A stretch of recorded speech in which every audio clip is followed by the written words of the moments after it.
નમસ્તે દર્શક મિત્રો, વરસાદના ઠંડા ઠંડા વાતાવરણમાં આજે મેં સાંજના ભોજનમાં મગની વઘાર્યા વગરની દાળ અને બાજરીનો રોટલો બનાવેલો છે. તેની રેસીપી હું તમારી સાથે શેર કરું છું. મગની દાળને બનાવતા પહેલાં મેં 4 થી 5 કલાક માટે પલાળી દીધેલી. ત્યારબાદ તેને કુકરમાં બાફવા મૂકી ત્યારે તેમાં છીણેલું આદું, ફોલીને સાફ કરેલું લસણ, સ્વાદ પ્રમાણે મીઠું, હળદર પાવડર,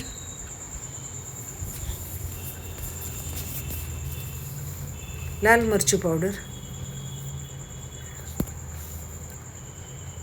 અને ધાણા જીરું પાવડર નાખીને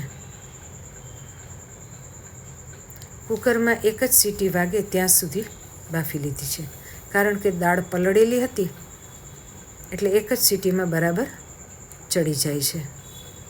ત્યારબાદ રોટલો બનાવવા માટે મેં બીજા ગેસ ઉપર ધીમા તાપ ઉપર તાવડીને તપાવવા માટે મૂકી દીધી અને કાથરોટમાં એક રોટલાનો થાય તેટલો બાજરીનો લોટ લઈ લીધો. તેમાં સ્વાદ મુજબ મીઠું નાખીને થોડું થોડું પાણી લઈને લોટને બરાબર મિક્સ કરતી ગઈ. હંમેશા માટે બાજરીનો રોટલો બનાવીએ ત્યારે ક્યારેય પણ એકસાથે પાણી નહીં નાખવાનું. થોડું થોડું પાણી નાખતા જવાનું અને રોટલાના લોટને મિક્સ કરતું જવાનું અને તેને હથેળીની મદદથી ભાર દઈને મસળતું જવાનું. બાજરીનો રોટલો બનાવવા માટે લોટ જેટલો મસળાયેલો હશે, રોટલો તેટલો જ સરસ અને પોચો બનશે.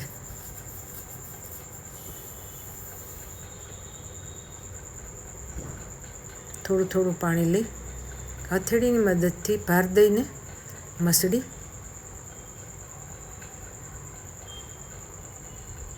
અને એકદમ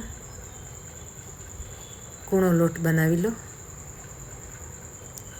લોટ બરાબર મસળાઈ જાય એટલે ગેસના તાપને પણ થોડીવાર ફાસ કરીને તાવડીને બરાબર તપવા દો. જો તાવડી બરાબર તપેલી હશે તો જ રોટલો સરસ ચડશે, નહીંતર રોટલો ગમે તેટલો સારો બનાવ્યો હશે તો પણ બરાબર ચડશે નહીં.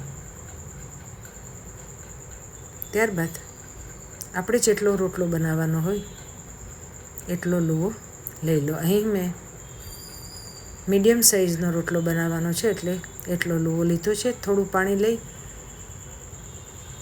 અને બંને હથેળીની મદદથી રોટલાને બરાબર ટીપીને ગોળાકાર આપી દીધો છે.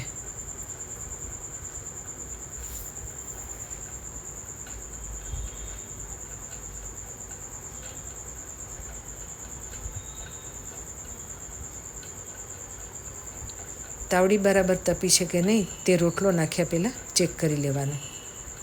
તાવડી બરાબર થઈ ગઈ હોય તો રોટલાને ધીમેથી તાવડીમાં મૂકી દેવાના.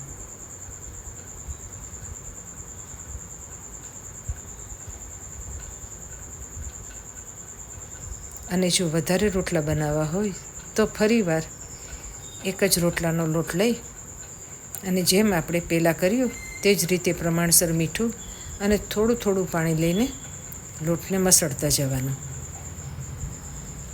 એક રોટલાનો લોટ લઈને મસળશો તો મસળવામાં પણ સરળતા રહેશે અને લોટ પણ સરસ મસળાશે.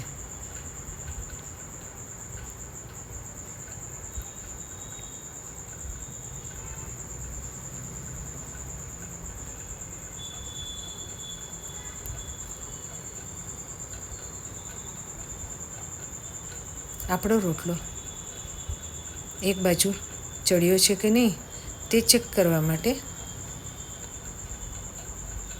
તાવીથાની મદદથી તેને ફેરવી લેવાનો. જો રોટલો આખો ઉપર આવી જાય તો બરાબર ચડી ગયો હશે. અહીં આપણો રોટલો એક બાજુ બરાબર ચડી ગયો છે એટલે તેને ઉલટાવી લેવાનો.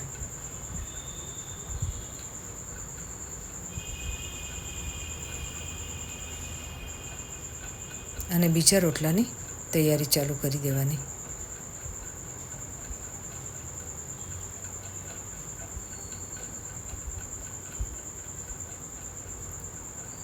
બીજી બાજુ રોટલાને ઉલટાવીને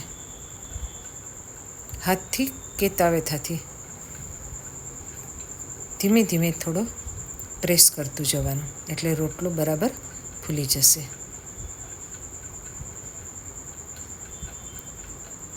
અને હા દર્શક મિત્રો, તમને મારા વિડીયો કેવા લાગે છે તે તમારા પ્રતિભાવથી મને ચોક્કસ જણાવજો. અને તમારા મિત્રોને અને તમારા સ્નેહીઓને જો મારા વિડીયો તમને ગમતા હોય તો શેર ચોક્કસ કરજો. અને મારી ચેનલને હજી સુધી સબસ્ક્રાઈબ ના કરી હોય તો ચોક્કસથી સબસ્ક્રાઈબ કરી લેજો.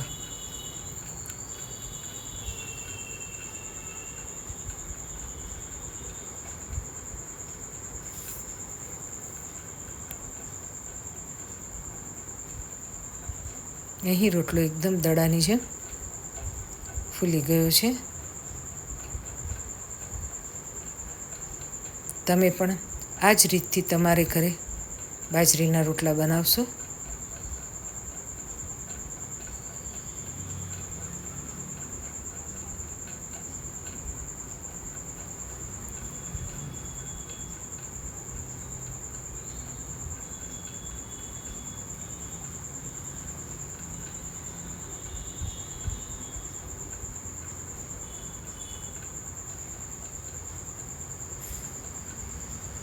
બીજા રોટલાને જે બની ગયો છે તેને પણ હળવેથી તાવડીમાં મૂકી દેજો.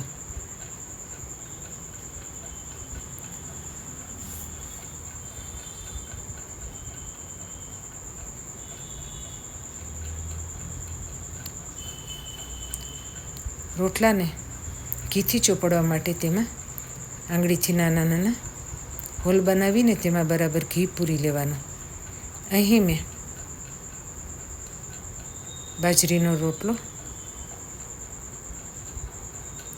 વઘાર્યા વગરની મગની દાળ, દાળ વઘાર્યા વગરની હતી,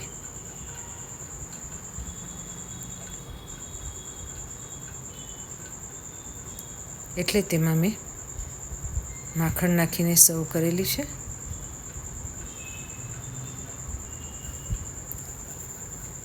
સાથે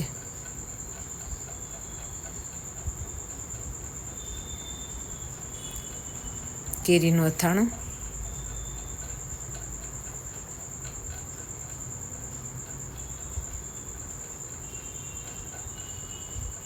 અને મસાલા છાશ સર્વ કરેલા છે. તો મિત્રો, ફરી મળીશું આવા જ એક નવા વિડીયો સાથે. ત્યાં સુધી રજા આપશો. આવજો.